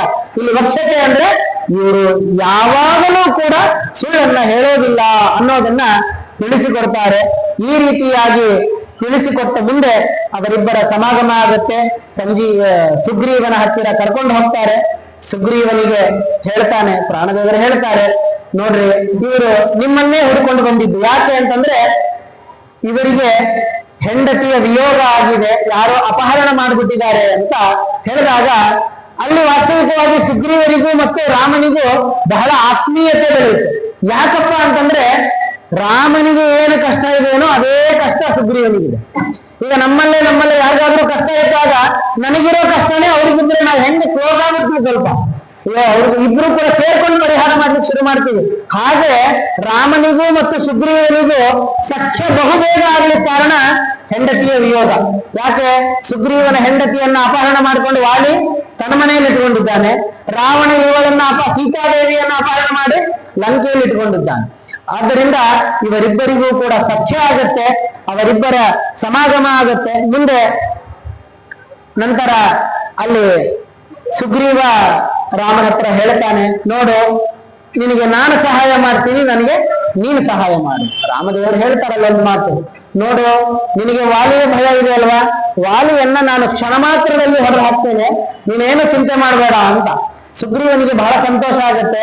ಆದ್ರೆ ರಾಮದೇವರು ಒಂದು ಷರತ್ತನ್ನ ಇಡ್ತಾರೆ ಮುಂದೆ ನನ್ನ ಸೀತಾನ್ವೇಷಣೆಗೆ ನೀನು ಸಹಾಯ ಮಾಡೋದಾದ್ರೆ ಮಾತ್ರ ನಾನು ನಿನಗೆ ಸಹಾಯ ಮಾಡ್ತೇನೆ ಅಂತ ಹೇಳ್ತಾರೆ. ಸರಿ ಆಯ್ತು ಅಂತ ಸುಗ್ರೀವ ಒಪ್ಪಿಕೊಳ್ತಾನೆ. ಆದ್ರೆ ಸುಗ್ರೀವನಲ್ಲಿ ಏನೋ ಒಂದು ದೋಷ ಇದೆ, ಅವನಿಗೆ ಸ್ವಲ್ಪ ಭಯ. ರಾಮದೇವರು ಅಷ್ಟು ಶಕ್ತಿ ಹೆಂಗ್ ನಂಬೋಣ ನಾವು? ಯಾಕೆ ರಾಮದೇವರು ಯಾರನ್ನ ಸೋಲಿಸ್ಬೇಕು? ವಾಲಿಯನ್ನ ಸೋಲಿಸ್ಬೇಕು. ವಾಲಿಗೆ ವರ ಇದೆ, ಎದುರುಗಡೆ ಬಂದಿರುವ ಅರ್ಧ ಶಕ್ತಿ ಬರುತ್ತೆ ಅನ್ನೋ ವರ ಇದೆ. ಈ ರಾಮ ಹೇಗೆ ಆ ವಾಲಿಯನ್ನ ಸಂಹಾರ ಮಾಡ್ತಾನೆ ಅನ್ನೋ ಒಂದು ಭಯ ಇತ್ತು, ಆ ಒಂದು ದೋಷ ಇತ್ತು ಅವನಲ್ಲಿ. ಅಂದ್ರೆ ರಾಮದೇವರ ಮೇಲೆ ನಂಬಿಕೆ ಇರಲಿಲ್ಲ. ಪರಮಾತ್ಮನ ಮೇಲೆ ಸದಾಕಾಲ ನಂಬಿಕೆಯನ್ನ ಇಡಬೇಕು. ಗುರುಗಳು ಯಾವಾಗಲೂ ಹೇಳ್ತಾ ಇರ್ತಾರೆ, ಅವನು ಕಾಪಾಡ್ತಾನೋ ಬಿಡ್ತಾನೋ, ಕಾಪಾಡ್ತಾನೆ ಅನ್ನೋ ಒಂದು ಬಲವಾದ ನಂಬಿಕೆ ಇಟ್ಕೊಂಡ್ರೆ ಮಾತ್ರ ಕಾಪಾಡ್ತಾನೆ. ಒಂದು ಚೂರು ಡೌಟಲ್ಲಿದ್ರೂ ಕೂಡ ಅವನು ನಮಗೆ ಒಂದೆರಡು ಪೆಟ್ಟನ್ನ ಕೊಡ್ತಾನೆ. ಹಾಗೆ ಸುಗ್ರೀವನಿಗೂ ಕೂಡ ಒಂದೆರಡು ಪೆಟ್ಟನ್ನ ಕೊಟ್ಟ. ಅಂದ್ರೆ ಸುಗ್ರೀವ ನೇರವಾಗಿ ಪ್ರಶ್ನೆ ಮಾಡ್ತಾನೆ, ಅಲ್ಲಪ್ಪ ಹೆಂಗ್ ನಂಬ್ಲಿ ನಾನು ನೀನು ವಾಲಿಯನ್ನ ಕೊಲ್ತಿ ಅಂತಂದ್ರೆ ಅಂತ ಹೇಳಿದಾಗ ರಾಮದೇವರು ಆಗ್ಲಿ ಅಂತ ಹೇಳಿ ತೋರಿಸ್ತಾರೆ. ಅಂದ್ರೆ ಆ ವಾಲಿ ಯಾರನ್ನ ಹೊಡೆದಿರ್ತಾರೋ ಆ ವಾಲಿ ಹೊಡೆದಿರುವ ರಾಕ್ಷಸ ಅಲ್ಲೇ ಬಿದ್ದಿರ್ತಾನೆ. ವಾಲಿ ದೂರದಿಂದ ಇವನನ್ನ ಬಲವಾಗಿ ಎತ್ತಿರ್ತಾನೆ, ಅಲ್ಲಿಂದ ಇಲ್ಲಿ ಬಂದು ಬಿದ್ದಿದ್ದಾನೆ ಇವನು. ಅದಕ್ಕೆ ಇವನನ್ನ ನೀನೇನಾದ್ರೂ ದೂರದಲ್ಲಿ ಬಿಸಾಕಿದ್ರೆ ನಾನು ನಂಬ್ತೇನೆ ಅಂತ ಹೇಳ್ತಾನೆ. ಸರಿ ಆಯ್ತು ಅಂತ ಹೋಗ್ತಾನೆ ರಾಮ. ಆ ದೇಹವನ್ನ ಎತ್ತಿ ಬಿಸಾಕ್ತಾನೆ. ಬಿಸಾಕಿದಾಗ 100 ಯೋಜನೆ ದಾಟಿ ಹೋಗ್ಬಿಡುತ್ತೆ. ಆಯ್ತು, ಇಲ್ಲಾದ್ರೂ ನಂಬಬೇಕಿತ್ತು ಸುಗ್ರೀವ ಅಲ್ಲೂ ಕೂಡ ದೋಷವನ್ನ ಹುಡುಕ್ತಾನೆ. ಏನಂತಂದ್ರೆ ಅವನಾದ್ರೆ ಹಸಿ ದೇಹವನ್ನ ಒಗ್ದ, ನೀನು ಒಣಗಿರೋ ದೇಹವನ್ನ ಒಗ್ದಿ, ನಾನು ಹೆಂಗ್ ನಂಬ್ಲಿ ನೀನು ಇನ್ನ ವಾಲಿಯನ್ನ ಕೊಲ್ತಿ ಅಂದ್ರೆ ಇನ್ನೂ ನನಗೆ ನಂಬಿಕೆ ಬರ್ತಾ ಇಲ್ಲ ಅಂತ ಹೇಳಿದಾಗ ಈ ರೀತಿಯಾದಂತಹ ದೋಷಗಳನ್ನ ವಾಲಿ ಸುಗ್ರೀವ ಇಟ್ಕೊಂಡಿದ್ದಕ್ಕೆ ರಾಮ ಅವನಿಗೆ 2 ಪೆಟ್ಟನ್ನ ಕೊಡ್ತಾನೆ. ಸರಿ ಆಯ್ತು ಒಪ್ಪಿಕೊಳ್ತಾನೆ. ಸುಗ್ರೀವನ್ ನೀನು ವಾಲಿಯನ್ನ ಯುದ್ಧಕ್ಕೆ ಕರಿ, ವಾಲಿಯನ್ನ ನಾನು ಕೊಲ್ತೇನೆ, ನೀನೇನು ಚಿಂತೆ ಮಾಡಬೇಡ ಅಂತ. ಋಷ್ಯಮುಖ ಪರ್ವತದಿಂದ ಹೋಗ್ತಾನೆ ಸುಗ್ರೀವ, ಕರೀತಾನೆ ವಾಲಿಯನ್ನ, ಬಾ ಯುದ್ಧಕ್ಕೆ ಬಾ ಅಂತ ಕರೀತಾನೆ. ಯುದ್ಧಕ್ಕೆ ಕರೆದಾಗ ಯುದ್ಧ ಪ್ರಾರಂಭ ಆಗುತ್ತೆ. ಸರಿಯಾಗಿ ಹೊಡೆಸ್ಕೊಳ್ತಾನೆ ಸುಗ್ರೀವ. ಬಲವಾದ ಏಟುಗಳು ಬೀಳುತ್ತೆ, ಬಿದ್ದು ಓಡ್ ಹೋಗ್ಬಿಡ್ತಾನೆ, ಅಲ್ಲಿಂದ ಬಿಟ್ಟು ಬಿಡ್ತಾನೆ. ಅವನನ್ನ ಹೋಗ್ಲಿ ಬಿಡು ತಮ್ಮ ಬದುಕೋಳಿ ಅಂತ ವಾಲಿ ಬಿಟ್ಟು ಬಿಡ್ತಾನೆ. ಸುಗ್ರೀವ ಬರ್ತಾನೆ, ಬಂದ್ಬಿಟ್ಟು ಕೇಳ್ತಾನೆ, ಅಲ್ಲಪ್ಪ ವಾಲಿಯನ್ನ ಕೊಲ್ತೇನೆ ಅಂತ ಹೇಳಿದ್ದೆ, ಏನು ಮಾಡ್ಲೇ ಇಲ್ಲಲ್ಲ, ಯಾಕೆ ನಿನಗೆ ವಾಲಿಯನ್ನ ಕಂಡ್ರೆ ಭಯ ಇದೆನಾ ಅಂತ ಕೇಳಿದಾಗ ಅದಕ್ಕೆ ರಾಮ ಹೇಳ್ತಾನೆ, ಇಲ್ಲಪ್ಪ ನಿನ್ನ ಮುಖ ಅವನ ಮುಖ ಸೇಮು, ನಿನ್ನ ಧ್ವನಿ ಅವನ ಧ್ವನಿ ಸೇಮು, ನಾನು ಯಾರನ್ನ ವಾಲಿ ಅನ್ಕೊಳ್ಳಿ, ಯಾರನ್ನ ಸುಗ್ರೀವ ಅನ್ಕೊಳ್ಳಿ ನನಗೆ ಗೊತ್ತಾಗ್ತಾ ಇಲ್ಲ. ಅಲ್ಲ, ರಾಮನಿಗೆ ಗೊತ್ತಾಗಲ್ವಾ? ಸರ್ವೋತ್ತಮ ಅವನಿಗೆ ವಾಲಿ ಯಾರು ಸುಗ್ರೀವ ಯಾರು ಅಂತ ಗೊತ್ತಾಗಲ್ವಾ? ಆದರೂ ಕೂಡ ರಾಮ ಒಂದು ಬಾರಿ ಬಿಡ್ತಾನೆ ವಾಲಿಯನ್ನ. ಯಾಕೆ ಅಂತಂದ್ರೆ ಸುಗ್ರೀವ ನಾಳೆ ಬಂದು ಹೇಳ್ಬಾರ್ದಲ್ಲ, ನಾವೇನೋಪ್ಪ ಅಣ್ಣ ತಮ್ಮ ಜಗಳಾಡ್ತಾ ಇದ್ವಿ, ನೀನ್ ಮಧ್ಯದಲ್ಲಿ ಬಂದ್ಬಿಟ್ಟು ನಮ್ಮ ಅಣ್ಣನ್ನೇ ಕೊಂಡ್ಬಿಟ್ಟಿಯಲ್ಲ ಅಂತ ರಾಮನಿಗೆ ದೋಷ ಹಾಕ್ಬಿಟ್ರೆ ರಾಮನಿಗೆ ಆ ದೋಷ ತಗೊಳ್ಬಾರ್ದು. ಅದಕ್ಕೋಸ್ಕರ ರಾಮ ಒಂದು ಬಾರಿ ಅವನನ್ನ ಬಿಡ್ತಾನೆ. ನಂತರ ಆಗ್ಲಿ ಸುಗ್ರೀವ ಹೇಳ್ತಾನೆ, ಇಲ್ಲ ಏನಾದ್ರೂ ಬಿಡಬೇಡ ಅವನನ್ನ ಕೊಲ್ಲು ಅಂತ 2ನೇ ಬಾರಿ ಹೇಳಿದಾಗ, ಹಾಗಾದ್ರೆ ಯಾರನ್ನ ಕೊಲ್ಬೇಕು, ಹೇಗ್ ಕೊಲ್ಬೇಕು ಅಂತ ಹೇಳಿದಾಗ ಅದನ್ನೇ ಇಟ್ಟುಕೊಂಡು ಹೇಳ್ತಾರೆ. ಏನಂತಂದ್ರೆ ಹನುಮಂತನ ಹತ್ತಿರ ಒಂದು ಹಾರವನ್ನ ಹಾಕಿಸಿಕೊಂಡು ಹೋಗ್ರಿ ಅಂತ. ಅಂದ್ರೆ ಎಲ್ಲಿ ಪ್ರಾಣದೇವರ ಅನುಗ್ರಹ ಇರುತ್ತೆ, ವಾಯುವಿನ ಅನುಗ್ರಹ ಇರುತ್ತೆ, ಅಲ್ಲಿ ಹರಿಯ ಅನುಗ್ರಹ ಇರುತ್ತೆ. ಯಾಕೆ ಹೇಳ್ತಾರಲ್ವಾ, ಎಲ್ಲಿ ಹನುಮನು ಅಲ್ಲೇ ರಾಮನು, ಎಲ್ಲಿ ರಾಮನು ಅಲ್ಲೇ ಹನುಮನು. ಅದಕ್ಕೆ ಹನುಮಂತ ದೇವರು ಒಂದು ಹಾರವನ್ನ ಸುಗ್ರೀವನಿಗೆ ಹೇಳ್ತಾರೆ, ಹನುಮಂತ ದೇವರ ಕೈಯಲ್ಲಿ ಒಂದು ಹಾರವನ್ನ ಹಾಕಿಸ್ಕೋ ಅಂತ ಹೇಳ್ತಾರೆ. ಆಯ್ತು ಅಂತ ಸುಗ್ರೀವ ಹೋಗಿ ಹನುಮಂತನ ಕೈಯಲ್ಲಿ ಹಾರವನ್ನ ಹಾಕಿಸಿಕೊಳ್ತಾನೆ. ನಂತರ ಮತ್ತೆ ಹೋಗ್ತಾನೆ ಯುದ್ಧಕ್ಕೆ. ರಾತ್ರಿ ಸಂದರ್ಭದಲ್ಲಿ ಹೋಗಿ ಮತ್ತೆ ಕರೀತಾನೆ ವಾಲಿಯನ್ನ. ವಾಲಿ ಮತ್ತೆ ಬರಬೇಕು ಅಂತ ಎದ್ದಾಗ ವಾಲಿಯ ಹೆಂಡತಿ ಒಂದು ಸಲ ಎಚ್ಚರಿಸ್ತಾಳೆ, ಇಲ್ಲ ಏನೋ ಸುದ್ದಿ ಬಂದಿದೆ, ರಾಮ ಮತ್ತು ಲಕ್ಷ್ಮಣರು ಅಯೋಧ್ಯೆಯಲ್ಲಿ ವಾಸ ಮಾಡಿರುವಂತಹ ದಶರಥನ ಮಕ್ಕಳಾಗಿರುವಂತಹ ರಾಮ ಮತ್ತು ಲಕ್ಷ್ಮಣರು ಆ ಸುಗ್ರೀವನ ಜೊತೆಗೆ ಸ್ನೇಹ ಮಾಡಿದ್ದಾರೆ ಅಂತ ವಿಷಯ ಬಂದಿದೆ, ಬೇಡ ರಾತ್ರಿ ಸಂದರ್ಭದಲ್ಲಿ ಹೋಗ್ಬೇಡ, ಯಾಕೆ ರಾಮನ ಪರಾಕ್ರಮ ನಿನಗೆ ಗೊತ್ತಿದೆ, ರಾಮನನ್ನ ಎದುರು ಹಾಕೊಳ್ಬೇಡ, ಒಳ್ಳೇದಲ್ಲ ಅಂತ ವಾಲಿಯ ಹೆಂಡತಿ ವಾಲಿಗೆ ಎಚ್ಚರಿಸ್ತಾಳೆ. ಅದರ ಜೊತೆಗೆ ಇನ್ನೊಂದು ಮಾತು ಹೇಳ್ತಾಳೆ, ಇವತ್ತು ಸಂಜೆ ನೀನು ಬಹಳ ಹೊತ್ತಾಗಿಲ್ಲ ಸುಗ್ರೀವನನ್ನ ಹೊಡೆದು ವಾಪಸ್ ಬಂದಿದ್ದಾನಂದ್ರೆ ಅವನು, ನೀನು ಯೋಚನೆ ಮಾಡಿ ಏನೋ ಬಲವಾದ ಆಲೋಚನೆಯಲ್ಲೇ ಬಂದಿದ್ದಾರೆ, ಹೋಗಬೇಡ ಅಂತ ಹೇಳ್ತಾನೆ. ಆದ್ರೆ ವಾಲಿ ತನ್ನ ಪರಾಕ್ರಮದ ಮೇಲೆ ಎಷ್ಟು ನಂಬಿಕೆ ಇಟ್ಟಿದ್ದ ಅಂದ್ರೆ ಅವನು ಹೇಳ್ತಾನೆ, ನೀನು ಯಾರನ್ನ ಹೇಳಿ, ರಾಮನನ್ನ ತಾನೇ ಹೇಳಿದ್ದು, ರಾಮ ನನ್ನನ್ನು ಹೊಡೆಯಲ್ಲ. ಯಾಕೆ? ರಾಮ ಷಡ್ಗುಣೇಶ್ವರ್ಯ ಸಂಪನ್ನ, ಯಾರು ಅವನನ್ನ ವಿರೋಧ ಮಾಡ್ತಾರೋ ಅವರನ್ನು ಮಾತ್ರ ಹೊಡ್ತಾರೆ. ನಾನೆಲ್ಲಿ ರಾಮನನ್ನ ವಿರೋಧ ಮಾಡಿದ್ದೀನಿ, ರಾಮ ನನ್ನನ್ನ ಹೊಡೆಯಲ್ಲ. ಇನ್ನು ಹೊಡೆಯಲಿಕ್ಕೆ ಬಂದಿರೋದು ಯಾರು? ಸುಗ್ರೀವನ ಕೈಯಲ್ಲಿ ಏನಾಗುತ್ತೆ ನನ್ನನ್ನು ಹೊಡೆಯಲಿಕ್ಕೆ ಸಾಧ್ಯವೇ ಇಲ್ಲ, ನಾನು ಹೋಗ್ತೇನೆ ಅಂತ ಹೇಳಿ ವಾಲಿ ತನ್ನ ಹೆಂಡತಿಯ ಮಾತನ್ನ ಮೀರಿ ಹೊರಟು ಹೋಗ್ತಾನೆ. ನಂತರ ಘೋರವಾದ ಯುದ್ಧ ಆಗುತ್ತೆ ಅವರಿಬ್ಬರ ಮಧ್ಯದಲ್ಲಿ. ಯುದ್ಧ ಆಗ್ತಾ ಇರಬೇಕಾದ್ರೆ ರಾಮ ಬಾಣವನ್ನ ಬಿಟ್ಟು ವಾಲಿಯನ್ನ ಕೊಲ್ಲಲಿಕ್ಕೆ ಅಂತ ಹೇಳಿ ಬಾಣವನ್ನ ಬಿಡ್ತಾನೆ. ಹೊಡೆದು ಬಿಟ್ಟು ವಾಲಿಯ ಹತ್ತಿರ ಬರ್ತಾನೆ. ವಾಲಿ ನಿಂದನೆ ಮಾಡ್ಲಿಕ್ಕೆ ಶುರು ಮಾಡ್ತಾನೆ ರಾಮನನ್ನ. ಅಲ್ಲಪ್ಪ, ನಿನಗೆ ಏನಾದ್ರೂ ವಿರೋಧ ಮಾಡಿದ್ನ ನಾನು? ನನ್ನನ್ನ ನೀನು ಹೊಡೆದು ಬಿಟ್ಟಿಯಲ್ಲ, ನಿನಗೇನಾದ್ರೂ ತೊಂದರೆ ಮಾಡಿದ್ನ? ಅಂದ್ರೆ ನೀನು ಅಯೋಧ್ಯೆಯಲ್ಲಿ ಯಾವ ಮುಖ ಇಟ್ಕೊಂಡು ಹೋಗ್ತಿ ಈಗ? ಯಾಕೆ? ನಿನ್ನನ್ನ ಜನ ಏನಂತ ನಂಬಿದ್ದಾರೆ ಅಯೋಧ್ಯೆಯಲ್ಲಿರೋರು, ಷಡ್ಗುಣೇಶ್ವರ್ಯ ಸಂಪನ್ನ, ಯಾರು ಅವನನ್ನ ವಿರೋಧ ಮಾಡ್ತಾರೆ ಅವರಿಗೆ ಮಾತ್ರ ವಿರೋಧವನ್ನ ಮಾಡ್ತಾನೆ ಹೊರತು ಯಾರು ಅವನನ್ನ ವಿರೋಧ ಮಾಡೋದಿಲ್ವೋ ಅವರನ್ನ ಮಾಡೋದಿಲ್ಲ ಅಂತ ಎಷ್ಟು ಒಳ್ಳೆ ಒಳ್ಳೆ ಹೆಸರುಗಳಿದೆ, ಯಾವ ಮುಖವನ್ನ ಇಟ್ಕೊಂಡು ಹೋಗ್ತಿ ಅಂತ ಹೇಳಿ ನಿಂದನೆ ಮಾಡ್ಲಿಕ್ಕೆ ಶುರು ಮಾಡ್ತಾನೆ. ಆದ್ರೆ ವಾಲಿಗೆ ಒಂದೇ ಮಾತನ್ನ ಹೇಳ್ತಾನೆ ರಾಮ, ನಾನು ತಪ್ಪಿಗೆ ವಿರೋಧಿಸ್ತೇನೆ ಹೊರತು ನನ್ನನ್ನ ವಿರೋಧ ಮಾಡೋರನ್ನ ಮಾತ್ರ ಅಲ್ಲ, ತಪ್ಪಿಗೂ ಕೂಡ ವಿರೋಧ ಮಾಡ್ತೇನೆ. ನೀನ್ ತಪ್ಪು ಮಾಡಿಲ್ವಾ? ಈಗ ನಮ್ಮ ತಮ್ಮನ ಹೆಂಡತಿಯನ್ನ ಅಪಹರಿಸ್ಕೊಂಡು ಬಂದಿಟ್ಕೊಂಡಿಲ್ವಾ?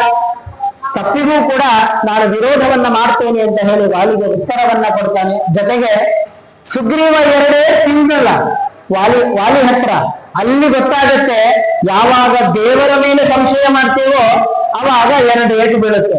ಉದಾಹರಣೆಗೆ ಮಹಾಭಾರತದಲ್ಲಿ ಅಶ್ವತ್ಥಾಮೋ ಹತಃ ಅಂತ ಹೇಳುವಂತ ಎಷ್ಟು ಚೆನ್ನಾಗಿ ಹೇಳಿದ ಕೃಷ್ಣ. ಆದ್ರೆ ಸುಳ್ಳ್ಯಾಕೆ ಹೇಳ್ಬೇಕು ಅಂತ ಧರ್ಮರಾಜ ಏನ್ ಮಾಡ್ದ? ಹೇಳಲ್ಲ ಅಂತ ಹೇಳ್ದ. ಬರೀ ಕೃಷ್ಣನ ಮಾತನ್ನ ಕೇಳದೆ ಇರೋದಕ್ಕೆ ನರಕದ ದರ್ಶನ ಆಯ್ತು ಅವನಿಗೆ. ಹಾಗೆ ಸುಗ್ರೀವನಿಗೂ ಕೂಡ ಇಲ್ಲಿ ರಾಮನ ಮಾತನ್ನ ಕೇಳದೆ ಇರೋದಕ್ಕೆ ವಾಲಿಯಿಂದ ಒಂದಿಷ್ಟು ಪೆಟ್ಟುಗಳು ಬಿದ್ದುವು. ಇದರ ಜೊತೆಗೆ ಇನ್ನೊಂದು ವಿಷಯ ಹೇಳ್ತಾರೆ, ರಾಮ ಯಾರಿಗೆ ಒಲಿತಾನೆ ಅಂದ್ರೆ ಹನುಮಂತ ಯಾರಿಗೆ ಒಲಿತಾನೋ ಅವರಿಗೆ ಒಲಿತಾನೆ. ಅದೇನ್ ಗೊತ್ತಾಯ್ತು? ರಾಮ ಹನುಮಂತನ ಕಡೆಯಿಂದ ಸುಗ್ರೀವ ಹಾರವನ್ನ ಹಾಕಿಸಿಕೊಂಡಿದ್ದ. ಯಾರಿಗೆ ಹಾರವನ್ನ ಹನುಮಂತ ದೇವರು ಹಾಕ್ತಾರೋ ಅವರಿಗೆ ಜಯ ಅನ್ನೋದು ಕಟ್ಟಿಟ್ಟ ಬುತ್ತಿ ಅದನ್ನೇ. ಅದಕ್ಕೆ ಪ್ರಾಣದೇವರನ್ನ ಬಹಳ ಒಲಿಸ್ಕೊಳ್ಳಬೇಕು ಅನ್ನೋದು ಯಾಕೆ? ಇದೇ ಕಾರಣಕ್ಕೆ. ಯಾಕೆ? ಒಂದು ವೇಳೆ ಪ್ರಾಣದೇವರು ನಮ್ಮನ್ನ ಒಪ್ಪಿಕೊಂಡು ಬಿಟ್ರೆ ಪರಮಾತ್ಮ ಒಪ್ಪಿಕೊಳ್ಳೋದ್ರಲ್ಲಿ ಸಂಶಯವೇ ಬೇಡ. ಸುತರಾಮ್ ಒಪ್ಪಿಕೊಳ್ಬೇಕು, ಅವ್ರಿಗೆ ಬೇರೆ ಆಪ್ಷನ್ನೇ ಇಲ್ಲ, ಒಪ್ಪಿಕೊಂಡೇ ಒಪ್ಪಿಕೊಳ್ತಾರೆ ಅನ್ನೋದನ್ನ ತಿಳಿಸಿಕೊಡ್ತಾರೆ. ಈ ರೀತಿಯಾಗಿ ರಾಮನ ಪರಾಕ್ರಮದ ಜೊತೆಗೆ ಪ್ರಾಣದೇವರ ಸಹಾಯವೂ ಕೂಡ ಅಷ್ಟೇ ಇತ್ತು ಅನ್ನೋದನ್ನ ತುಂಬಾ ಸುಂದರವಾಗಿ ವರ್ಣನೆ ಮಾಡ್ತಾರೆ. ನಂತರ ಆ ಪ್ರಾಣದೇವರು ಹಾಗೆ ಸಮುದ್ರವನ್ನ ಹಾರಿ ಸೀತೆಯನ್ನ ಹುಡುಕೊಂಡು ಹೋಗಬೇಕಾದಂತಹ ಪ್ರಸಂಗ ಬಂದಾಗಲೂ ಕೂಡ ಅವರ ಪರಾಕ್ರಮ ಅನ್ನೋದು ಅದ್ಭುತವಾಗಿ ವರ್ಣನೆ ಮಾಡ್ತಾರೆ ವಾಲ್ಮೀಕಿ ರಾಮಾಯಣದಲ್ಲಿ. ಯಾಕೆ ಅಂತಂದ್ರೆ ಎಲ್ಲರಿಗೂ ಕೂಡ ಒಂದೊಂದು ಸ್ಥಳವನ್ನ ನಿಗದಿ ಮಾಡಿರ್ತಾರೆ. ಆದರೆ ದಕ್ಷಿಣ ಭಾಗಕ್ಕೆ ಮಾತ್ರ ಪ್ರಾಣದೇವರನ್ನ ಹನುಮಂತನನ್ನ ಇಟ್ಟಿರ್ತಾರೆ ಸುಗ್ರೀವ. ಯಾಕೆ ಅಂತಂದ್ರೆ ದಕ್ಷಿಣ ದೇಶದಲ್ಲಿರೋದು ರಾವಣ. ಆ ರಾವಣನನ್ನ ಸರಿಯಾಗಿ ಅವನ ವಿರುದ್ಧವಾಗಿ ನಿಲ್ಲಲು ಶಕ್ತನಾಗಿರುವವನು ಏಕಮಾತ್ರ ಕಪಿ ಅಂದ್ರೆ ಅದು ಹನುಮಂತ. ಅದಕ್ಕೆ ಹನುಮಂತನನ್ನ ದಕ್ಷಿಣ ದಿಕ್ಕಿಗೆ ಕಳಿಸಬೇಕು ಅಂತ ಸುಗ್ರೀವ ಇಟ್ಕೊಂಡಿರ್ತಾನೆ. ಉಳಿದವರೆಲ್ಲರನ್ನೂ ಕೂಡ ಒಂದೊಂದು ದಿಕ್ಕಿಗೆ ಕಳಿಸ್ತಾನೆ. ಹನುಮಂತನನ್ನ ದಕ್ಷಿಣ ದಿಕ್ಕಿಗೆ ಕಳಿಸ್ತಾನೆ. ಯಾಕೆ? ದಕ್ಷಿಣ ದಿಕ್ಕಿನಲ್ಲಿರುವಂತಹ ಲಂಕಾ 100 ಯೋಜನೆ ದೂರದಲ್ಲಿದೆ. ಅಷ್ಟು ಹಾರಲಿಕ್ಕೆ ಸಾಮರ್ಥ್ಯ ಇರೋದು ಹನುಮಂತನಿಗೆ ಮಾತ್ರ. ಹಾಗೆ ಹನುಮಂತ ದೇವರು ಸಮುದ್ರವನ್ನ ಹಾರಬೇಕು ಅಂತ ಹೇಳಿ ಹಾರ್ತಾರೆ. ಹಾರಿದಾಗ ಮಧ್ಯದಲ್ಲಿ 2 ವಿಘ್ನಗಳು ಬರುತ್ತೆ. ಒಂದು ವಿಘ್ನ ಮೈನಾಕ ಪರ್ವತ ಬರುತ್ತೆ. ಮೈನಾಕ ಪರ್ವತ ಯಾಕೆ ಬರುತ್ತೆ ಅಂತಂದ್ರೆ ವಿರೋಧ ಮಾಡ್ಲಿಕ್ಕೆ ಬರಲ್ಲ, ಹನುಮಂತ ದೇವರಿಗೆ ಸಹಾಯ ಮಾಡ್ಲಿಕ್ಕೆ ಬರ್ತಾರೆ. ಮೈನಾಕ ಪರ್ವತ, ಮೈನಾಕ ರಾಜ ಬರ್ತಾನಂತೆ, ಬಂದು ಹೇಳ್ತಾನಂತೆ, ನೀನು ವಿರೋಧ ಮಾಡ್ಲಿಕ್ಕೆ ಬಂದಿಲ್ಲ, 1 ನಿಮಿಷ ನನ್ನಲ್ಲಿ ವಾಸ ಮಾಡಿ ಹೋಗು. ನೀನು ಆರಾಮಾಗಿ ತಿನ್ಕೊಂಡು ಉಳ್ಕೊಂಡು ಬೇಕಾದ್ರೆ ಹಣ್ಣು ತಿನ್ನು, ಏನಾದ್ರೂ ಮಾಡ್ಕೊಂಡು ಹೋಗು, 1 ನಿಮಿಷ ನನ್ನಲ್ಲಿ ವಾಸ ಮಾಡು. ನೀನು 1 ನಿಮಿಷ ನನ್ನಲ್ಲಿ ವಾಸ ಮಾಡಿದ್ರೆ ಪರಮಾತ್ಮ ನನಗೆ 1000 ವರ್ಷಗಳ ಕಾಲ ಆಶೀರ್ವಾದವನ್ನ ಮಾಡ್ತಾರೆ ಅನ್ನೋ ಒಂದು ಯೋಚನೆ ಇಟ್ಟುಕೊಂಡು ಮೈನಾಕ ರಾಜ ಹೇಳ್ತಾನೆ, ವಿಶ್ರಾಂತಿಯನ್ನ ಮಾಡಿ ಹೋಗು ಅಂತ. ಆದ್ರೆ ರಾಮ ಹನುಮಂತ ಅದನ್ನ ವಿರೋಧ ಮಾಡ್ತಾನೆ. ನಾನು ಮಾಡ್ತಾ ಇರೋದು ಯಾರ ಕೆಲಸ? ರಾಮದೇವರ ಕೆಲಸ. ರಾಮದೇವರಿಗೆ ನಾನು ಯಾವಾಗಲೂ ಕೂಡ ವಿರೋಧ ಮಾಡಲ್ಲ. ರಾಮದೇವರ ಕೆಲಸ ಅಂದ್ರೆ ಮೊದಲು ಆ ಕೆಲಸ ಆಗ್ಬೇಕು, ನಂತರ ಉಳಿದ ಕೆಲಸ. ನಾನು ಇನ್ನಲ್ಲಿ ವಾಸ ಏನು ಮಾಡೋದಿಲ್ಲ ಅಂತ ಹೇಳಿ ಹಾಗೆ ಮುಂದೆ ಹೋಗ್ತಾರೆ. ಹೋದಾಗ ಮುಂದೆ ಸುರಸೆ ಬರ್ತಾಳೆ.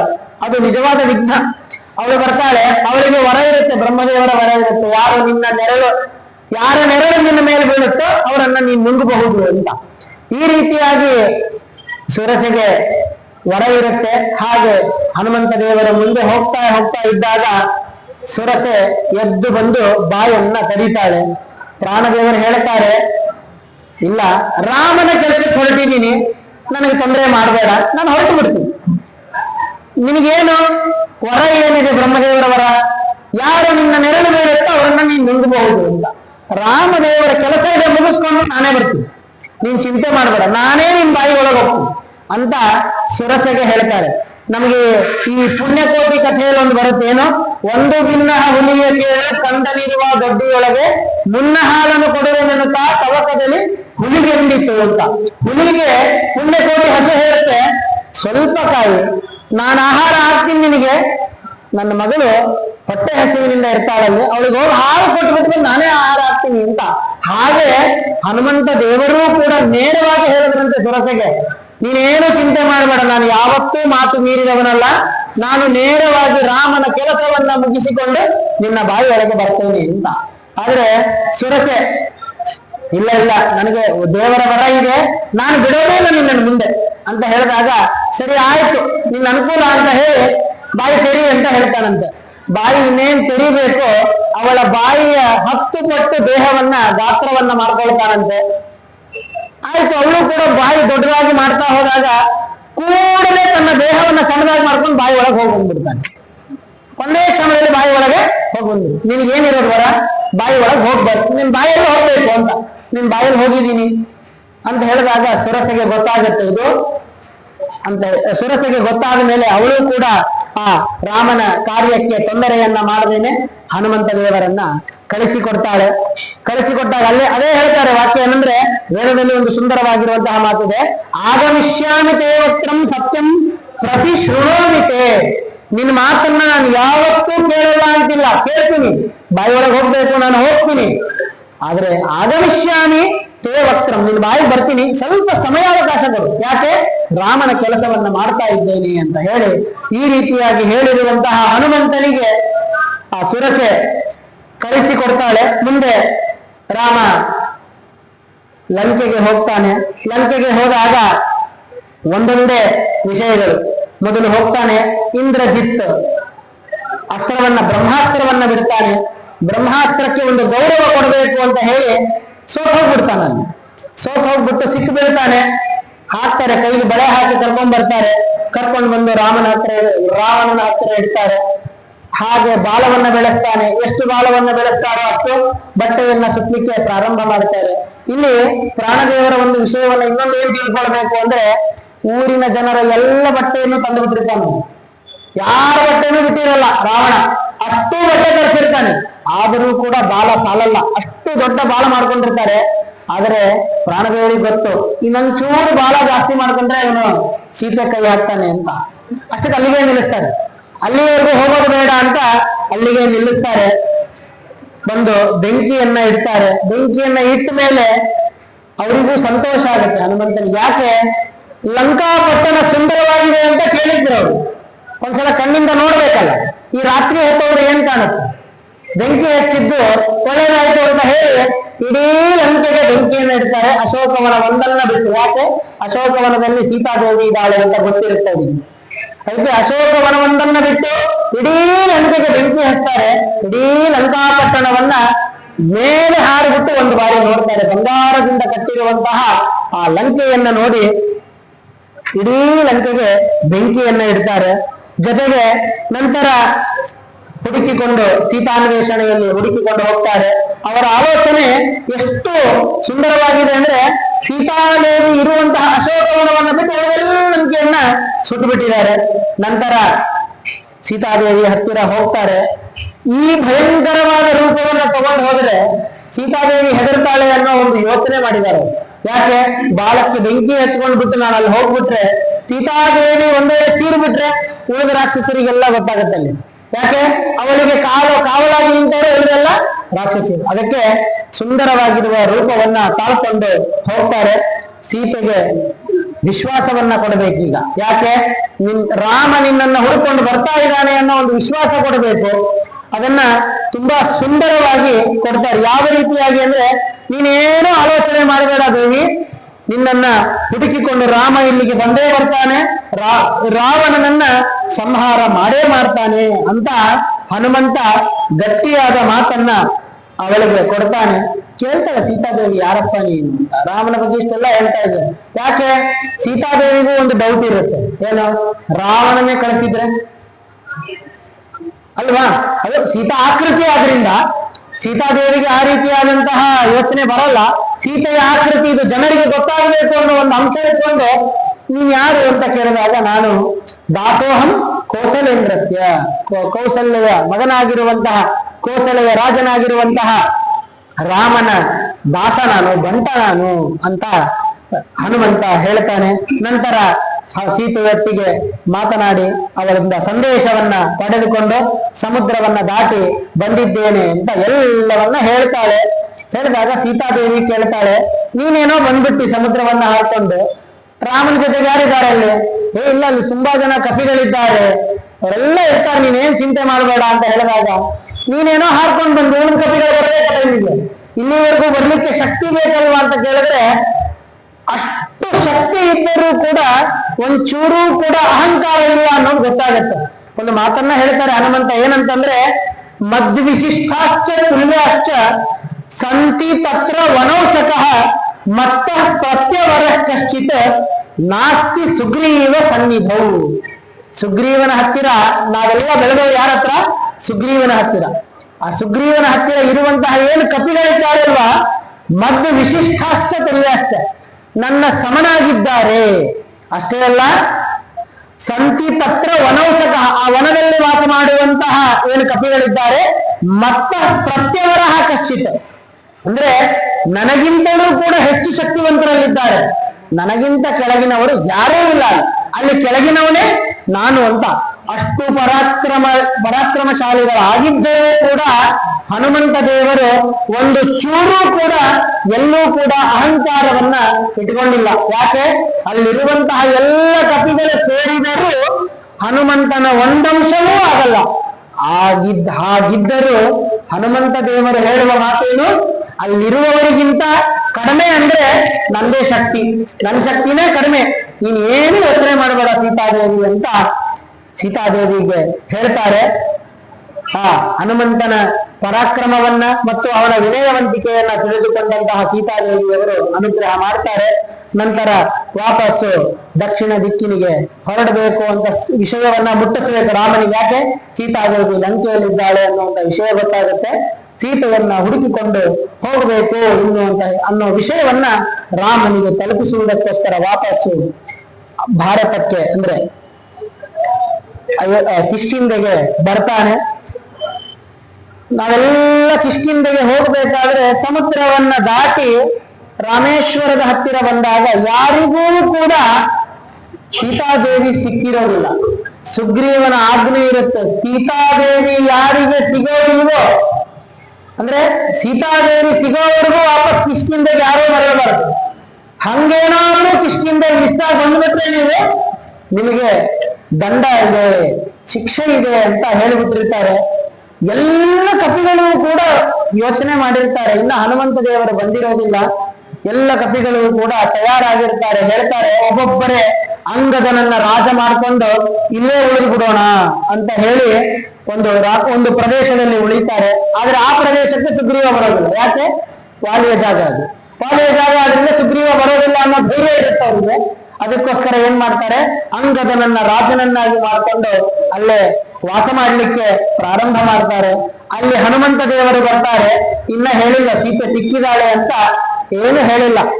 ಹಂಗೆ ಕೇಳ್ತಾರೆ, ಎಲ್ರು ಇಲ್ಲಿ ಹಾಕಿದೀರಾ ಅಂತ ಕೇಳಿದಾಗ, ಇಲ್ಲಪ್ಪ ಸೀತಾದೇವಿ ಇನ್ನು ಯಾರಿಗೂ ಸಿಕ್ಕಿಲ್ಲ, ಅದು ಒಂದೇ ಸುಗ್ರೀವನ ಹತ್ರ ಹೋಗ್ಬಿಟ್ರೆ ನಮಗೆ ಶಿಕ್ಷೆಯನ್ನ ಕೊಡ್ತಾನೆ, ನಮಗಿನ್ನು ಅವನ ಹತ್ರ ಹೋಗ್ಲಿಕ್ಕೆ ಸಾಧ್ಯವೇ ಇಲ್ಲ, ನಮಗ್ ಶಿಕ್ಷೆ ತಗೊಳ್ಳಿಕ್ ಇಷ್ಟ ಇಲ್ಲ, ನಾವೇನ್ ಮಾಡ್ತೀವಿ, ಅಂಗದನನ್ನ ರಾಜನನ್ನಾಗಿ ಮಾಡ್ಕೊಂಡು ನಾವೆಲ್ಲ ಇಲ್ಲೇ ವಾಸ ಮಾಡ್ತೀವಿ ಅಂತ ಹೇಳಿದಾಗ ಎಲ್ಲರಿಗೂ ಕೂಡ ವಿರೋಧವನ್ನ ಮಾಡ್ತಾರೆ ಹನುಮಂತ ದೇವರು. ಅಂದ್ರೆ ಹೇಳ್ತಾರೆ, ನೋಡ್ರಿ ನಿಮಗೆ ಸೀತಾದೇವಿ ಸಿಕ್ಕಿಲ್ಲ ಅಂತ ಒಂದು ಸತ್ಯವನ್ನ ಹೇಳೋದ್ರಿಂದ ಒಂದು ಸಣ್ಣ ಶಿಕ್ಷೆ ಆಗುತ್ತೆ ಹೊರತು, ಸಿಗೋವರೆಗೂ ನೀವು ಬರದೇನೆ ಬೇರೆ ರಾಜನನ್ನಾಗಿ ಮಾಡ್ಕೊಂಡು, ಅಂದ್ರೆ ಪಕ್ಷವನ್ನೇ ಹಾರ್ಬಿಟ್ರಿ ನೀವು, ಬೇಡ ಬೇಡ ನಮ್ ಸುಗ್ರೀವ ರಾಜನೇ ಬೇಡ ಅಂತ ಪಕ್ಷವನ್ನೇ ಹಾರ್ಬಿಟ್ರಿ, ಆ ತರ ಮಾಡ್ಬೇಡ್ರಿ ಅನ್ನೋ ವಿಷಯವನ್ನ ಆಗಿನ ಕಾಲದಲ್ಲಿಯೇ ನಾವ್ ಈಗೆಲ್ಲ ನೋಡ್ತೀವಿ. ರಾಜಕಾರಣಿಗಳನ್ನ ಪಕ್ಷದಿಂದ ಪಕ್ಷ ಹಾರಾಡ್ತಾರೆ ಅವರೆಲ್ಲ.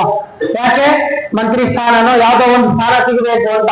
ಸ್ಥಾನಕ್ಕೋಸ್ಕರ ನೀವೇನ್ ಮಾಡ್ಬೇಡ್ರಿ, ಒಂದು ಪಕ್ಷದಿಂದ ಇನ್ನೊಂದು ಪಕ್ಷಕ್ಕೆ ಹಾರಬೇಡ್ರಿ ಅಂತ ಹನುಮಂತ ದೇವರು ಆವಾಗಲೇ ವಾರ ಮಾಡಿಬಿಟ್ಟಿದ್ದಾರೆ. ಯಾರಿಗೂ ಹೇಳಿ ಎಲ್ರಿಗೂ ಒಂದೇ ಮಾತಾಡಿದ್ದು, ಯಾರೂ ಕೂಡ ಸತ್ಯವನ್ನ ಹೇಳಿದರೂ ಪರವಾಗಿಲ್ಲ, ಪಕ್ಷವನ್ನ ಚೇಂಜ್ ಮಾಡಬೇಡ್ರಿ, ಯಾರು ಕೂಡ ಪಕ್ಷವನ್ನ ಬದಲಿಸಬೇಡ್ರಿ. ಯಾಕೆ? ಒಂದು ವೇಳೆ ನೀವು ಅಂಗದನನ್ನ ರಾಜನನ್ನಾಗಿ ಮಾಡ್ಕೊಂಡು ಇಲ್ಲೇ ವಾಸ ಮಾಡ್ತೀವಿ ಅಂತ ಆದ್ರೆ ನಿಮಗೆ ವಿರೋಧಿಯಾಗಿ ನಾನ್ ನಿಲ್ತೇನೆ ಅಂತ, ನಿಮಗೆ ವಿರೋಧಿಯಾಗಿ ನಾನ್ ನಿಲ್ತೇನೆ ಅಂತ ಹೇಳಿದಾಗ, ಇದರಿಂದ ಹನುಮಂತ ದೇವರ ಇನ್ನೊಂದು ವಿಷಯ ಗೊತ್ತಾಗುತ್ತೆ, ಆದರ್ಶ ಗುಣ. ಏನಪ್ಪಾ ಆದರ್ಶ ಗುಣ ಅಂತಂದ್ರೆ, ಒಂದನ್ನ ನಾವು ನಂಬಿದ್ದೇವೆ, ಒಬ್ಬರು ನಮ್ಮನ್ನ ನಂಬಿದ್ದಾರೆ ಅಂತಂದ್ರೆ ಯಾವುದೇ ಕಾರಣಕ್ಕೂ ಕೂಡ ಅವರನ್ನ ನಾವು ವಿರೋಧಿಸಬಾರದು, ಕಷ್ಟ ಬಂದರೂ ಪರವಾಗಿಲ್ಲ ಅವರನ್ನ ವಿರೋಧಿಸಬಾರದು ಅನ್ನೋ ಒಂದು ಸುಂದರವಾಗಿರುವ ಗುಣವನ್ನ ತೋರಿಸಿಕೊಡ್ತಾರೆ. ನಂತರ ರಾಮದೇವರಿಗೆ ತಿಳಿಸ್ತಾರೆ, ಈ ತರ ಸೀತಾದೇವಿ ಹಿಂಗಿದ್ದಾಳೆ ಅಂತ. ಯುದ್ಧಕ್ಕೋಸ್ಕರ ಎಲ್ಲರೂ ಕೂಡ ಅಲ್ಲಿ ತಯಾರಾಗ್ತಾರೆ. ರಾಮ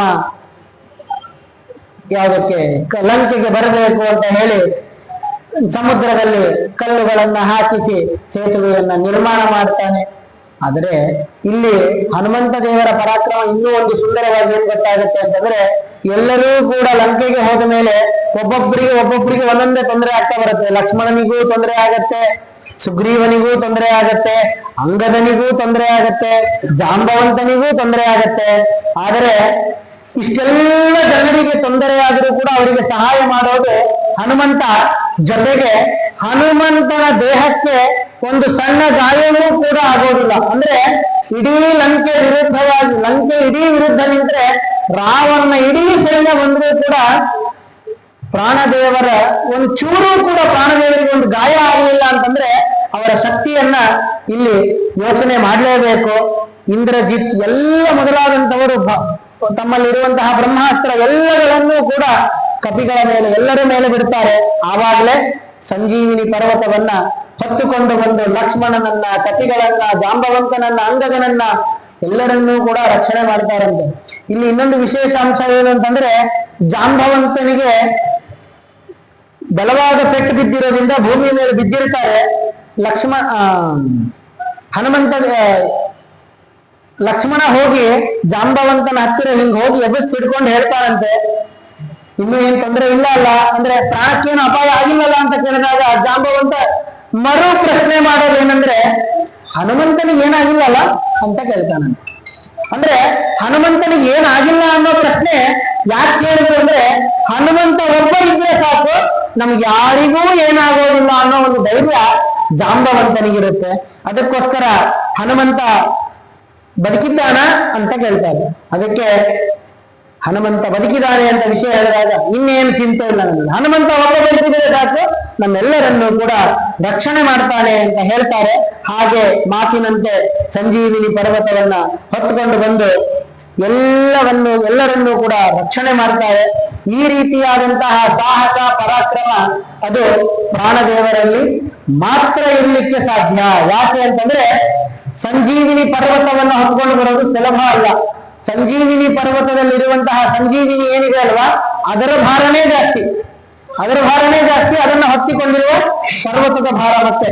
ಈ ರೀತಿಯಾಗಿರುವಂತಹ ಪರಾಕ್ರಮಶಾಲಿಯಾಗಿರುವಂತಹ ಪ್ರಾಣದೇವರ ಬಗ್ಗೆ ವರ್ಣಿಸ್ಲಿಕ್ಕೆ ಹೋದ್ರೆ ತುಂಬಾ ವಿಷಯಗಳಿದೆ.